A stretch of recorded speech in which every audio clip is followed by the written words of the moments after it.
తిరుమల తొలి గడప దేవుని గడప, ఒంటిమిట్ట రామస్వామి ఆలయం, ఆమీన్ పీర్ దర్గా, మరియాపురం చర్చ్ ఉన్న పుణ్యభూమి ఈ గడప.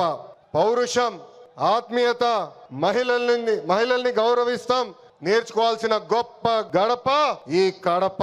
మాస్ జాత్ర మహానాడు అదిరిపోయింది. పౌరుషాల గడ్డపై పసుపు జెండా రెపరెపలాడుతుంది.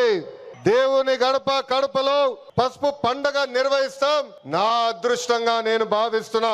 2024లో మాస్ విక్టరీ మనందరం చూసాం, చరిత్ర కూడా తిరిగి రాశాం. 94% స్ట్రైక్ రేట్ అంటే 175 నియోజకవర్గాల్లో 164 స్థానాలు మన కైవసం చేసుకున్నాం. ఇది ఒక రికార్డు కాదు, ఆల్ టైమ్ రికార్డ్ అని సభాముఖం మీకు తెలుపుతున్నా.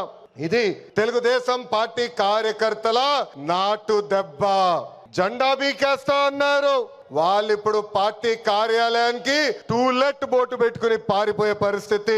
పార్టీ లేకుండా చేస్తా అన్నారు, అడ్రస్ లేకుండా పోయే పరిస్థితి. వై నాట్ 175 అన్నారు, ప్రజలు ప్రతిపక్ష హోదా కూడా ఇవ్వని పరిస్థితి. మన బొమ్మలు పెట్టి బాక్సింగ్ చేశారు, ప్రజలే ఇప్పుడు ఫుట్బాల్ ఆడుకునే పరిస్థితి. ఏ తప్పు చేయని మన అధినేత చంద్రబాబు నాయుడు గారు బంధించారు. ప్రజలు ఏకంగా ఆ నాయకుడిని ప్యాలెస్ లో పెట్టి తాళాలేసి లాక్ చేసే పరిస్థితి. మన నాయకులు ట్రెండ్ ఫాలో అవ్వరు, ట్రెండ్ సెట్ చేస్తారు. సినిమా స్క్రీన్ అయినా పొలిటికల్ స్క్రీన్ అయినా ఆయన ఒక లెజెండ్. ఆయన పేరేంటి? విశ్వవిఖ్యాత నట సార్వభౌమ స్వర్గశ్రీ నందమూరి తారక రామారావు గారు. ఎన్టీఆర్ అంటే 3 అక్షరాలు కాదు, ఎన్టీఆర్ అంటేనే ఒక ప్రభంజనం.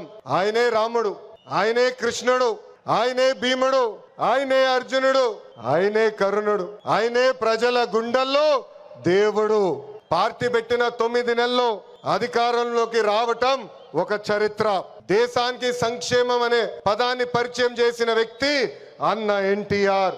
2 రూపాయలకి కిలో బియ్యం, 50 రూపాయలకి హార్స్ పవర్ విద్యుత్, జంతా వస్త్రాలు, పక్కా ఇల్లు, గురుకుల పాఠశాలలు, మధ్యాహ్న భోజనం, ఇట్లా చెప్పుకుంటే రోజంతా పడుతుంది. అన్న ఎన్టీఆర్ చేసిన సంక్షేమ కార్యక్రమాలు చెప్పేదానికి. సంక్షేమంలోనే అన్న ఎన్టీఆర్ ఒక బ్రాండ్.